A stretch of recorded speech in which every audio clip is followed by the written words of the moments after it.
Greetings everybody and welcome to G4G on YouTube. It is Napalm Dawn and we're going to be going through the second part of the roster discussing the uniform choices that I typically do and, have a little bit of a discussion on this. And remember, these are only opinions. None of these are facts, even though a fact might be presented.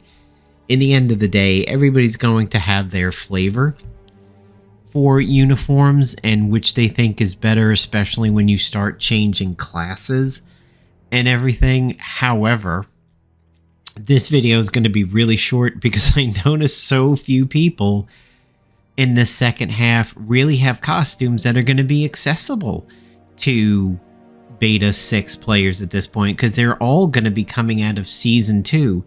But because of that, we'll still touch on some things very quickly. I only have two written down to talk about, which is Emma and Quicksilver, which is kind of why I think the microphone was maybe an issue for some people the last time, is because I was turning and facing my notes because I didn't want to do it quite off the cuff like I normally do. I wanted to have a plan. Yeah, this time, not much of a plan. Do I look like a guy with a plan? Yeah, I'm the Joker on this one. Not much of a plan. And to be honest, Joker did have plans, honestly, no matter what he said. So let's go ahead and get into it, and we will try to discuss some of the future costumes, because otherwise it's going to be a 10-second video. Emma, P5 Tactician. Very much the way to go so that you can get multiple psychic taps out or stun one, tap another person.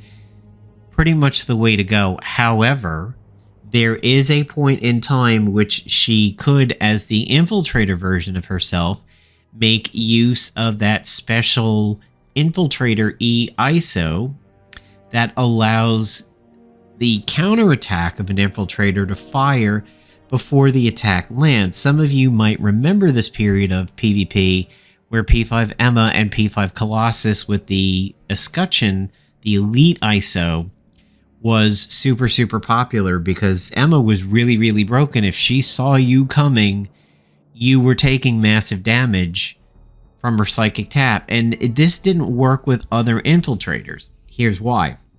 Other infiltrators could still hit you. Pesty could nano plague you, maybe generalize you. Flip that. He would generalize you, maybe nano plague you.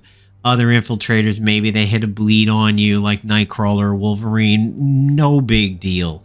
But Emma never gave you a chance to deal with her psychic tap, because the moment she puts it on you, which is before your attack starts, you can't retract the action. So she sees you coming, she psychic taps you, you complete the attack, which then triggers the psychic tap. As you're coming back to your set point, instant psychic tap, no way to avoid it. Playdom eventually did fix something about that. I don't remember quite what the fix is, but it made her a nightmare for a PvP season or so, especially when tied to a very beefy Colossus, who was also P5, healing the team, healing himself off of the elite ISO. It was a tough period. You had to know how to get around those teams. Rogue has nothing in Season 1, but of course she will eventually have Fam Rogue and then Modern Rogue, which gave her the two powers, the blaster power and the scrapper power. Despite being a generalist, I would probably say scrapper of this rogue would be the better one, because extra attacks usually are. Also with Famine Rogue, probably Infiltrator I would say is the strongest, and during the Pesty time period, this version of Rogue is a nightmare, and I would say Infiltrator Fam Rogue is probably the strongest suit for her overall. Now, eventually when you start getting into absorbing everybody's power and their permanent, that's pretty cool, but this is very late. So this overall, just strictly for the amount of time you can spend with a uniform, Fam Rogue Infiltrator is it. Magic suits, I don't think her New Mutant suits are good. Personally, I like the aesthetic of the standard P5. Plus, when you take away an E-ISO slot for her, just to get the stepping disc passive, I think it's a downgrade. So this is one of the few times where I will say, stay the default. Quicksilver, Scrapper, Bisquick. Absolutely. All day, every day. Yeah, you could get that Generalist ISO for him. I think it's a morale boost if I remember my Generalist E-ISOs correctly. No. Scrapper, Blue Suit, Quicksilver. Scrapper, Bisquick. All the way. Deadpool,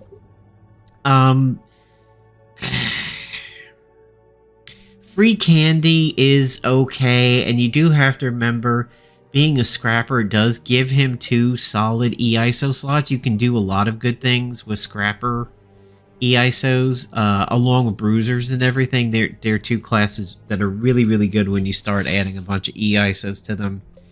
Candy, if you're leaning into Uncanny X-Force members, yes, but I didn't see too many Uncanny Deadpool teams out there. There were others, especially Wolverine. Not really him, because you have to bank on people being buffed in order for that to be helpful. Maybe if around the time of the Neurotrope or something, or Heimdall with Rising Up, maybe. And then his Happy to See You having Boonbuster on there too would just be absolutely crazy. Gains Paragon, exploit, yeah. Boonbuster, I think, would be really good. Now, he has it on Bang Bang Bang, but the ability to give it to all single target attacks could be fun. Hercules, Ghost Rider, don't have anything fancy for Hercules. Ghost Rider, of course, becomes a worthy, not Season 1 content, preemptively counter with Cower and Agony that is very kind of Spider-Woman-esque over there, a little on the Doom. The ability to not get knocked out is solid, but he's not one of the strongest worthy. This one, I think you'd have to play by ear. Yeah, I don't have an opinion ready for that one, to be honest. Of course, Beast versus Pesty, that is a discussion for the ages. Pesty was a game changer the way that Scrapper Bisquick was. If there was probably the most impactful tune in all of PvP, it is probably Pesty and what he did to the battlefield when he was on it. Just made dots just so utterly disgusting. Dot teams and the inability to clear your debuffs. Both Tactician and Infiltrator Pesty are really solid. I think Infiltrator works better on defense, and Tactician works better on offense, where you can more effectively manage his multiple turns, whereas Infiltrator is set it and forget it. This one is either way, and to say which is better, Beast or Pesty, they are so totally different and occupy different niches. That is a unanswerable question. It just depends on what you need. But early on in our stage of the game, don't overlook Beast. The fact that you can bump up his jungle by using War and Peace and Grapes of Wrath on a given turn, jungle hits very, very hard. Farewell to Arms, if it gets fixed, can too.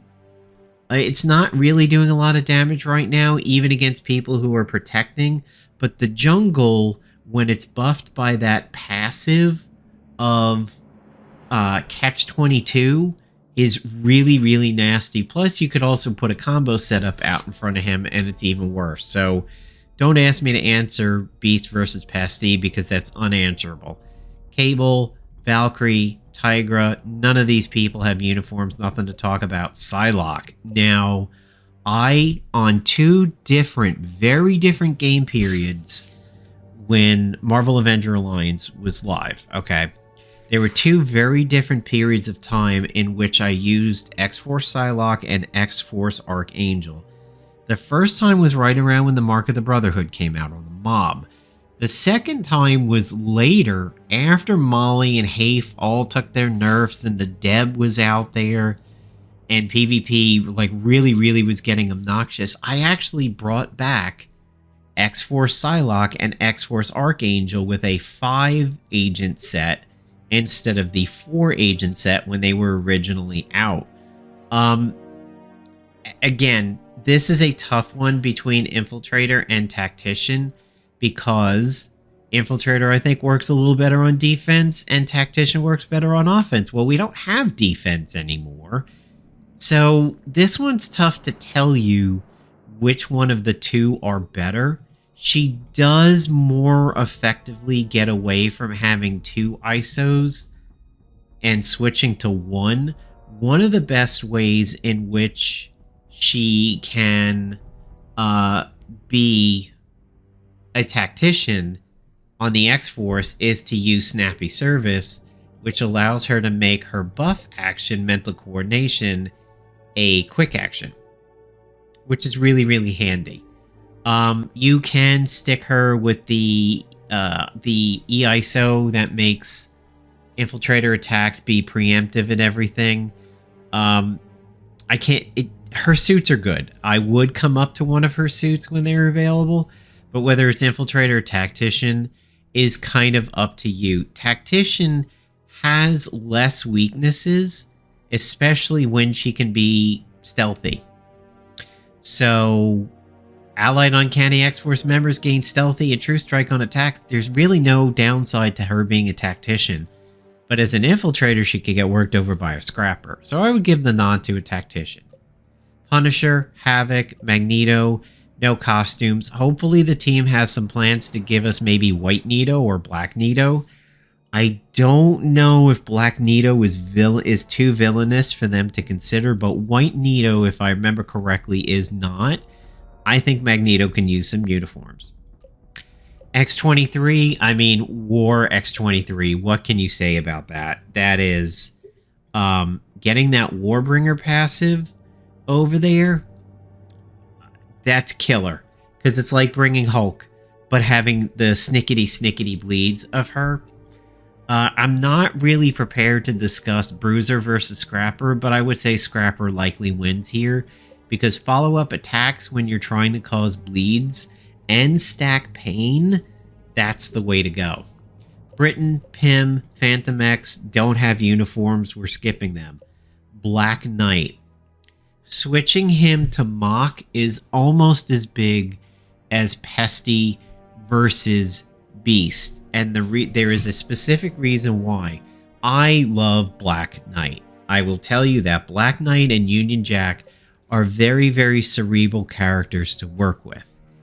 To build teams around Union Jack and or Black Knight, you really have to know what you're doing and play into them, because Black Knight gives you the Blood Curse with the Ebony Blade. Chance to perform a follow-up attack when an ally attacks a bleeding target. And slashing attacks apply bleeding. That means any slashing attack on the roster or in an agent gear now cause a stack of bleed when Blood Curse is out. If it already did a piece of bleeding, like the Devourer, it now does 2. So it's an incredible passive, especially in the beginning parts of the game where bleeding gives you a lot of power as a debuff. It's one of the best attrition debuffs in the beginning part of the game. You don't have too many poison, you don't have too many static charges and chilled and things like that, but bleeding is everywhere. There is a good amount of burning too. Human Torch among others does that, but bleeding is a very easy thing to build around. And Modern Black Knight is great for that. He's probably one of the biggest bleed enablers out there aside from the Rocket Pistol and the Devourer, which, by the way, use the Rocket Pistol with the Devourer. When you switch him to Mock, however, things become a little bit different. Hammer of Mock is about internal bleeding. And there is another ability here. Yeah, chance to counter when a bleeding enemy attacks an ally. I think what he does is he also has a passive that says unarmed attacks cause bleeding. or internal bleeding or something. It's not being listed here, and I think it's maybe because desecration is actually a multifunction. But yeah, Mock and Black Knight are kind of different, if not still being a little similar in what they do. It just depends on whether you want to do internal bleeding or regular bleeding. Internal bleeding is bordered, which means it's harder to remove. Omega Sentinel, Shitter Star don't have uniforms, neither does Union Jack, Thundra, and Rescue. Now, Vision eventually gets into Avengers Age of Ultron Vision, which is, again, Season 2. Let's check out the passives here. Energy charge, get density shift. Right. Modulating density, taking less damage from ranged attacks on the side of life. There isn't too many lockout abilities, and I don't think there was too many lockout abilities at the time of these skins. So his passive, I don't know, is that great. And you can get some pretty good blasters out there when you start stacking 2 of them. I would say, appearance-wise, I like this Vision better. Effects-wise and everything, hard to say. I would say if you wanted to go into the AoE uniforms, I would go Blaster rather than Infiltrator. And I just don't know if it's worth dropping the second EISO. Red Hulk, Juggernaut don't have skins. Wonder Man doesn't. Constrictor will, but doesn't currently. Juggernaut, I would like to see if we could get him some skins too, but then again, I don't know if the skins that he could get would be too villainous, like all those super mega powered, like world-ending skins that he gets. Like, I think it's, what, 7th Day and Triton or something. The other Juggernauts in the comics and everything, they're super, super powerful. It'd be a lot of fun to see that on a Juggernaut, but I don't know if the plot team would want to work with that. Thundra was rumored to have been a worthy contender back in the day. She lost this skin to Ghost Rider over here.